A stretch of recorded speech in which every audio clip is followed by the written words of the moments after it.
Bonjour, c'est Josiane Joyce. Nous sommes le 4 juillet 2022. Je vous donne la date, ce n'est pas une voyance, c'est simplement pour vous situer. Hier, j'ai regardé une chaîne info, voilà, je les regarde toutes, donc son nom n'a pas d'importance.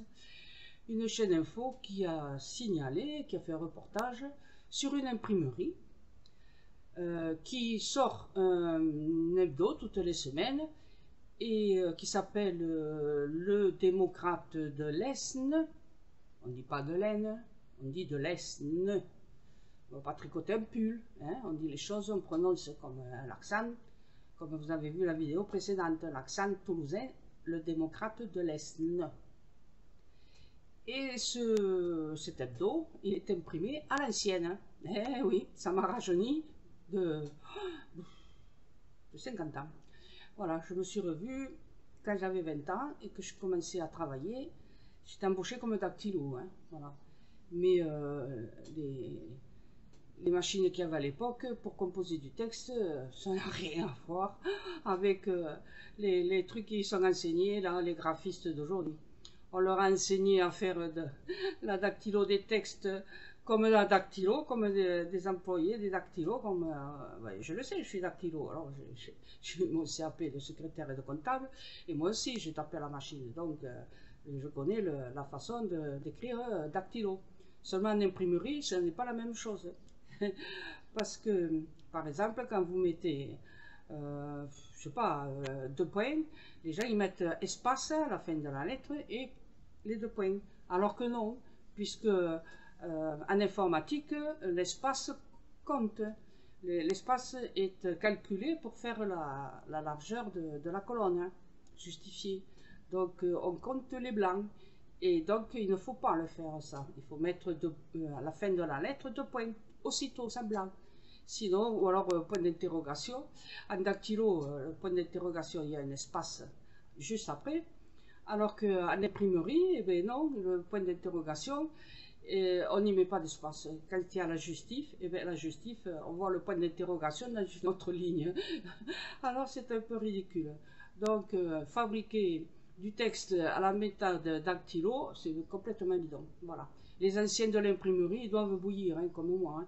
Quand je reçois des magazines, là, ils sont même pas capables de savoir que sur un aplat, il faut mettre des lettres grasses parce que sinon on n'y voit rien. Hein. Pour les gens qui commencent à avoir un peu de, comme moi, des années, il nous faut de l'aplat en gras. Et voilà.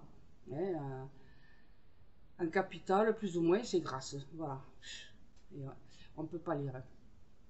La façon, ils le font. Ils utilisent du normal ou même du médium. C'est pas suffisant. Quoi. Voilà. Quand il y a des aplats. Et donc, le fameux hebdomadaire, il est fait en typo, en lino et en typo. Je me souviens, j'ai été correctrice de typographie. Je lisais à l'envers le plomb. Et oui. Alors au début, bien sûr, j'ai pris une glace pour lire à l'envers. Mais ensuite, je lisais couramment hein, à l'envers les lettres, enfin le texte. Voilà. Et puis, j'ai aussi travaillé donc comme ouvrière. Hein. Alors, je suis passée un peu partout dans une imprimerie. J'ai fait du travail de table, j'ai fait du montage, j'ai fait des plaques offset, voilà, parce qu'on avait la typo et l'offset encore dans la première imprimerie où je travaillais. Enfin, ça a duré un petit moment, quoi. Avant que je devienne graphiste, j'étais en photocomposition. Mais c'était pas du tout la même chose que maintenant, comme je vous ai dit. Et puis, donc j'ai fait des simili, voilà, j'étais similiste, photograveur, similiste.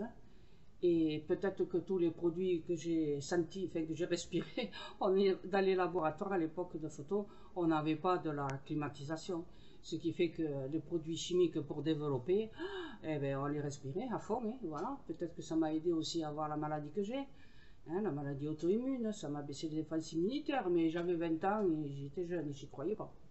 Bon, la maladie auto-immune est arrivée en 2005, mais quand même, c'était en 70, en 1970, quand j'ai commencé à travailler dans les imprimeries.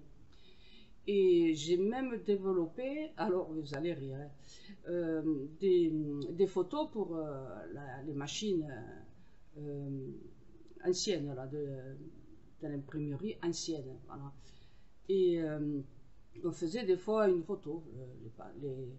Les clients, ils voulaient de l'imprimerie ancienne, ils ne voulaient pas de l'offset, puis c'était des petites publicités, des petits traps publicitaires, donc on pouvait mettre, voilà.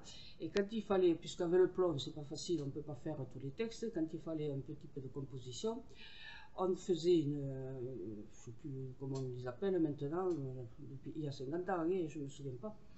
Et alors je développais avec une cuvette, dans une cuvette, j'étais à la salle au WC, quoi, aux toilettes de l'imprimerie, et je développais avec une brosse à linge, et oui, une brosse à linge dans la cuvette, et j'y versais de l'acide acétique, voilà.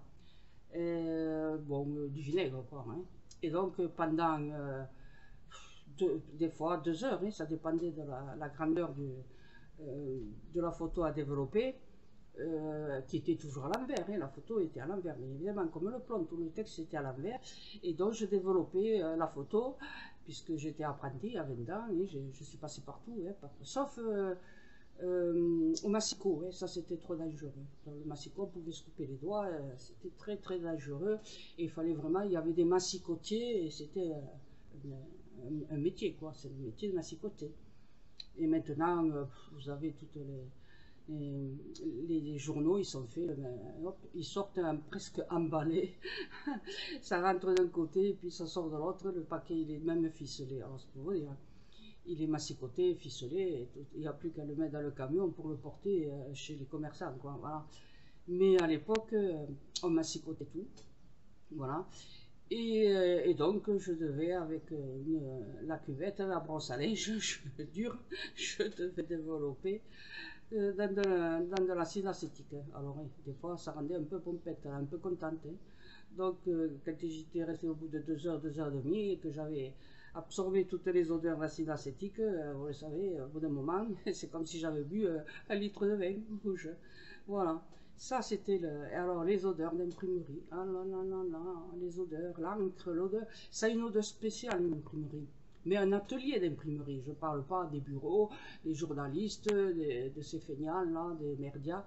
Non, non, non, je parle de l'ouvrier d'imprimerie. Voilà, on était dans ces cas-là. Et voilà, il fallait faire avec. Et alors, j'étais payée comme une dactylo, c'est-à-dire au SMIC. Et je passais partout. Ça m'a permis, au bout de quelques années, d'avoir fait cet apprentissage sur le tas dans disons, dans tous les services de l'atelier. Ça m'a permis d'être photograveur. Et j'ai été photograveur longtemps. Et puis quand j'en ai eu un peu marre d'être photograveur, je suis passée vendeuse de publicité, en édition et en publicité. Et puis après, voyante, voilà. Et bien voilà comment ça se passait dans les années 70 dans les imprimeries. C'était de toutes petites unités familiales, on était 10, 12, pas plus que ça. Voilà. Ça n'avait rien à voir avec les grands quotidiens de la presse écrite, enfin de la presse nationale, ou même quotidienne, locale. Voilà. J'ai déjà raconté l'histoire du chef de la photogravure du quotidien national, enfin local, que j'ai refusé la place, je l'ai déjà raconté. Je ne sais plus, c'est une vidéo pour les anecdotes de voyance. Voilà. Merci d'avoir écouté ma longue diatribe sur mes souvenirs de mes 20 ans. Et j'espère que tous les médias, je laisse un appel à tous les médias, tous les responsables de médias, de quotidiens, de s'abonner à ce petit journal, pour qu'il puisse, même s'il va avoir quelques subventions, puisqu'il est classé monument historique, abonnez-vous pour soutenir l'action de cet ancêtre de l'imprimerie. Et puis, je crois qu'il me semble qu'il existe encore un journal, je pense qu'il doit sortir encore. Le plus ancien journal de France, c'est un journal, enfin un quotidien, pour les turfistes, pour ceux qui jouent aux chevaux, dans la région toulousaine. Et oui, ça s'appelle le turf, le quotidien du turf. Voilà. Et il avait été racheté par un journaliste de Sud Radio à l'époque. Alors je ne sais pas maintenant, il en était propriétaire là à un moment donné, et je ne sais pas qui c'est qui l'a racheté. Hein. Mais je le connaissais, le journaliste en question. Enfin, je connaissais bien son frère, quoi, qui a été mon petit ami pendant très longtemps. Voilà pourquoi je connaissais l'histoire du journal de turf. qui est le plus ancien journal de France, puisqu'il a été édité il y a presque 300 ans. Hein, voilà. Voilà toutes mes histoires de jeunesse. À bientôt. Merci d'avoir eu la patience de m'écouter. Au revoir.